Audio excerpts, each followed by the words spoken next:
What's up, guys? Welcome to Daily Dose of Reddit. This is your host, Zach, and today's subreddit is r/EntitledParents. This story's called, "My 26-year-old freeloading sister wants to press charges against me."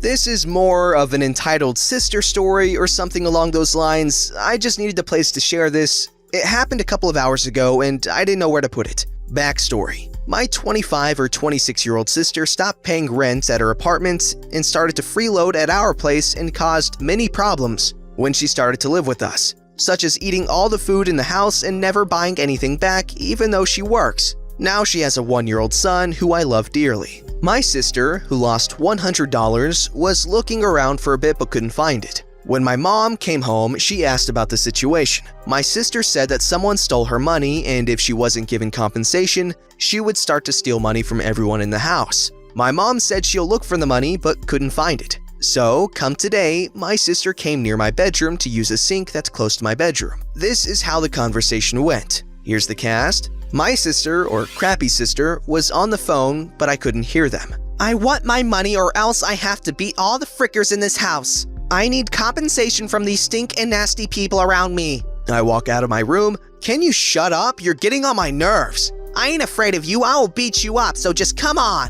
I pull out my small knife that I keep for self-defense. "Excuse?" "Yeah, you pull out a blade. I'm going to report you and say how you tried killing my son and how you try to kill me in my sleep." I walk off and tell my aunt and mom about this over the phone. I was told to leave the house and lock the gate for the house, but the back door was left unlocked. I left the house and went by the local KFC to clear my head since it was the closest eating place near me. My mother comes half-hour later and tells me to go by my neighbor to stay and that I had no right to defend myself after my sister said she'll beat me and how charges are being pressed against me for attempted murder. When I arrive, my neighbor explains to me that my sister said I tried to kill her and her child and how I've been trying to violate her since she moved into our house. My sister said I locked her in the house against her will, but when the police arrived, they found the back door was open and that's how she got out of the house by just walking out. I'm currently home and my mother contacted me to tell me that I'm being charged with imprisoning my sister in the house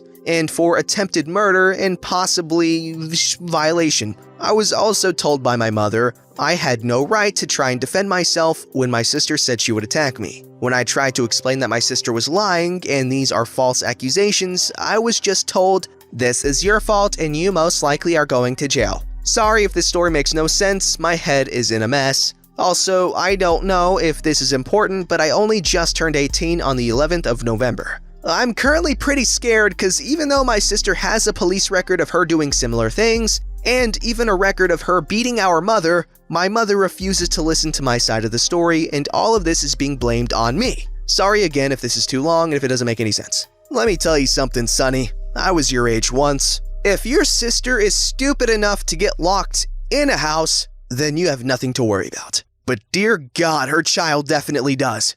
This story is called The Long Walk. This happened a long time ago to me, but it still makes me chuckle. Here's our cast iron skillet. There's me, wife, entitled mother, child, kids, my two, at the time, young ones. You know how it is with young kids. They see a Thomas the Tank ride or whatever outside the supermarket entrance and plead for a go on it. My wife volunteered to give the kids a go on the ride whilst I take the trolley back to the car and unload the shopping. Busy loading up the car, I hear a voice behind me. It's entitled Mother and Child. "This parking space is for families with small children, not for you. I've had to park over there." Somewhere about a 10-second walk away. "You should be ashamed." "My kids are over there with my wife on the ride." "Of course they are." Sarcasm mode cranked up to 11. Entitled Mother and Child then disappeared into the shop. Me? Absolutely fuming. It takes a lot to wind me up. I finish loading up and walk up to my wife. The kids have had their ride and are happy. "Can I borrow the kids, please?" My wife looks at me and I give a brief explanation of the proceedings. One kid, each hand, we disappear into the shop hunting for Entitled Mother. This could have lasted a long time, but it didn't. At the far end of the first aisle, I spotted her. The aisle was empty except for me, kids, Entitled Mother, and Child. She saw me. She was frozen to the spot. I took my time walking up to her. It was a long aisle and the kids only had short steps. The kids were at an age where they didn't question what I was doing, thankfully. I arrived and said nothing. I stood there, first looking at EntitledMother and then each of my kids in turn. Then I looked back at her. I may have raised an eyebrow at this point. "I'm sorry, I was wrong." I said nothing, then turned around and walked back the way I came. As I moved away, I could hear EntitledMother explaining to the quizzical child why she had to be such an arse. Small victory, I know, but it felt good. Now that I'm a grandparent, it grinds my gears to see fit, single people selfishly park in disabled or parent and child spaces because they are too lazy to walk a few extra yards. But of course, being British, I just internally seethe with righteous indignation and consider writing to my MP telling him something should be done. Well, that's just... I don't know, that just sounds like a bit from Malcolm in the Middle, like something Lois would do, or I don't know. It's just funny, and I appreciate how this guy didn't trash talk the EntitledMother too much because, honestly, she didn't seem too entitled there, at all really. Because, as far as she knew, she saw someone parking in the wrong spot and she called him out for it. Albeit it was out of, laziness, but she called him out for it and she admitted she was wrong when he confronted her with his children, without even having to be told anything. So in conclusion, Spider-Man 1 is the best Thanksgiving movie for you and your family. This story's called Karen Tries to Rip My Teeth. Everything is true. There will be a pinch of exaggeration mixed with this post. If you want proof of my retainers, I can show you. Here's the cast. There's me, Karen, daughter of a cockroach, granddaughter of snake. Chad, a snake in the making.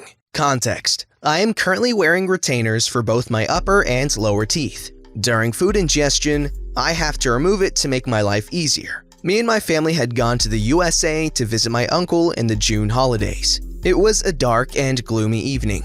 The clouds looked ominous. I was power walking to the convenience store to buy some eggs and milk. The store stood out like a beacon in the dark. Cool, stale air greeted me as I opened the creaky metal door. It was barren, save for the cashier, Karen, and her red-shirted Chad. I quickly located the eggs and milk, but was seduced by this candy whose name shall not be uttered, lest they be cursed with the taste of night soil for eternity. The candy pulled me closer and closer, covering me in its delicious embrace. I took my chance and bought it along with the mundane milk and eggs. After purchasing the item, I took out the retainers from my mouth and put them in my box when I saw Mr. Chad looking at me ominously. I took out the candy and asked him if he wanted one. The boy surprisingly said no. Something felt amiss. My gut instinct said, and I quote, "Night soil is going to strike this electric air circulator." I cautiously put the delectable candy in my mouth and rolled it around to ensure every bit of the succulent taste is spread to every bit of my red tongue till every place turns brown. Afterwards, I washed it down with a sip of refreshing water from my bottle. I took care to remove every last bit of chocolate from my mouth. During this candy trance of mine, the boy was gone. I fished out my retainers and put them back in my mouth. Suddenly, the hair in my neck stood up. I could feel the evil spirit standing behind me, waiting to drag me to the pits of hell. When I turned around, I saw nothing and gave a sigh of relief and turned back around. When I saw her, a creature of the dark was standing right in front of me. My heart jumped out of my stomach. I could feel the temperature drop a few degrees. The sight was too scary to be properly described. A demon-like creature who looked like the love child of a cockroach and an alligator was standing before me. My hair was pleading to me to save it from the despicable sights it had witnessed. Behind the monstrosity stood Mr. Chad himself, staring at my soul with such an intensity no mortal had lived to tell his tale. The creature finally opened its maw and uttered a sentence. "I am Karen, and this is my son Chad. He saw that you had a pair of vampire teeth with you that you refused to give to him." What? I have vampire teeth? I don't recall buying any. Is it perhaps this retainer? I opened my mouth and pointed at it. "Yes, that's the one. Can you give my son that fake teeth? He desperately wants to be a vampire for Halloween. He is such a good boy, and I am sure he would treasure it, wouldn't you, sweetie?" "Yes, mommy dearest, I would treasure it forever." I, however, knew that they were just mere snakes in human skin. Lies were dripping out of their mouths like honey from a jar. Sorry, I can't give you that. It's not vampire teeth. It's meant to correct my teeth and was bought at a dental clinic. Anyway, isn't Halloween like 4 months away? Mommy, that mean he doesn't want to give me that teeth. He doesn't want to share. You know what, fine young man? How much was that teeth? $10? Here you go. She hands me a $10 bill. Stop right there. These teeth are worth $500. Okay? Anyway, I will not give you these teeth. How dare you? You will not leave this store until I get those teeth from you. A plan came to my brain. You know what? I'll give it to you only after we leave this store. It's too chilly here. Okay, but don't you dare run away. Chad, he is the fastest runner in his class and will catch up with you if you try escaping. We leave the store and walk to a grass patch near the road. I forced myself to vomit by putting my finger in my mouth. I retched onto the grass.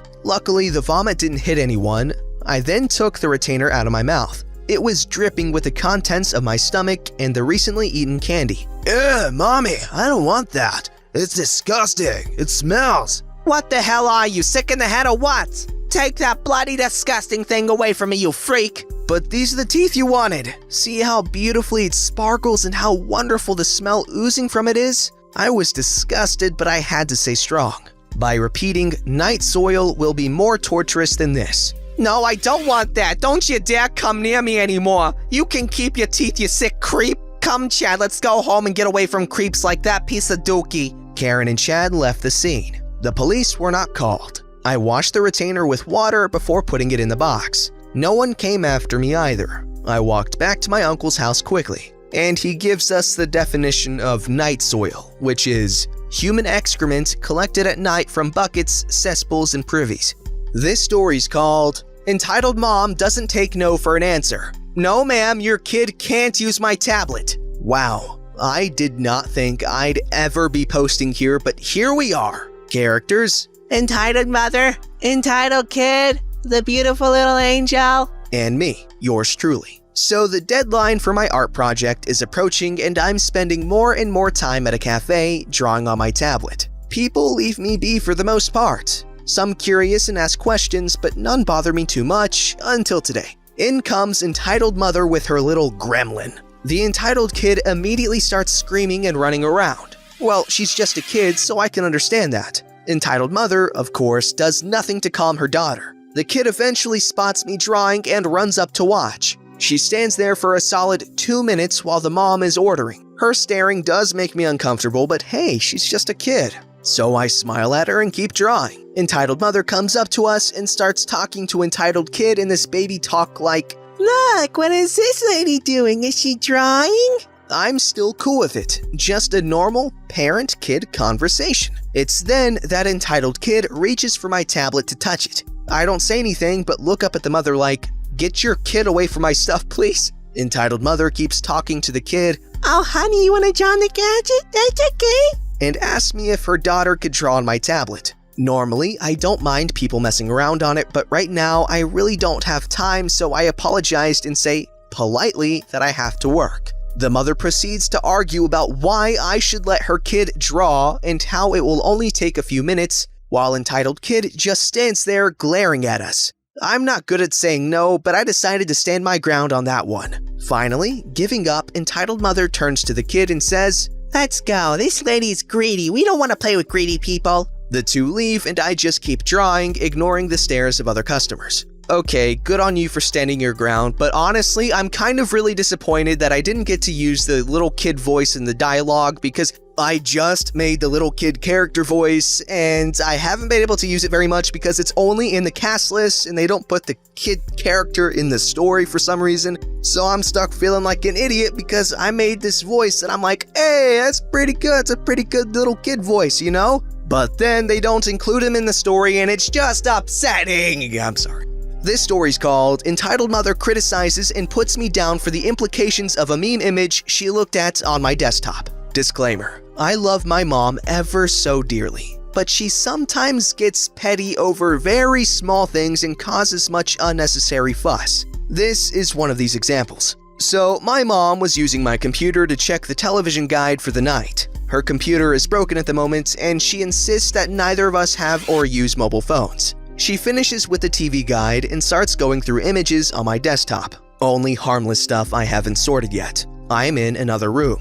The meme in question is linked here. The text is essentially, a wife is just a girlfriend with curse of binding, falling on and squashing normal life. She calls me out and asks, "What is this filth?" I explain that it is a meme, but she goes on about, "That is implying that you can have sex with a partner, which is a disgrace because sex is only ever for marriage." I say that I hadn't thought of the fact that it implied that I just found the meme funny at the time and saved it. She continues to go on about, "And the girl, she has her mouth taped. Do you know what that is suggesting? That the girl has no consent and girls in general should be silenced. This is as bad as violations. You having this on your computer is so disgraceful. Imagine if your friends or relatives saw this. This is so outrageously wrong and unethical. You should never have been looking at any websites that display any filth like that. Blah, blah, blah, blah, blah." So, long story short, I deleted the meme, but then recovered it, and I'm just a little bit peaked off at how entitled she can be. But hey, great story for you guys. Hey man, I'm sorry. I get the whole no privacy thing, but hey, eventually you'll be on your own. Then you can have whatever memes you want on your computer. This story's called EpicStealsCar. I'm 18 years old and still living with my parents. I pay rent and work full-time, but they still constantly go through my room and monitor my comings and goings. I recently found a tracker in my car and took it out, which is what started this whole event. My mom blew up the night I came home from work after having removed the tracker. Apparently, it is for my own safety and only there for emergencies. How did you know it was gone so quick though? The next day, I went to start my car and it didn't even make a noise. Spark plugs and a bunch of other parts were removed from the engine of the car I 100% paid for until I put the tracker back. Can't get to work in time, now currently writing this from the bus. Wow, how in tune with the previous story. Okay, that's horrible. Is it illegal what they're doing? He's 1, an adult. He's 2, independent, because he's paying rent, so they can't claim him as a dependent. And also, that was his property that they essentially destroyed, temporarily. Don't forget to like, subscribe, and hit that bell to never miss an episode.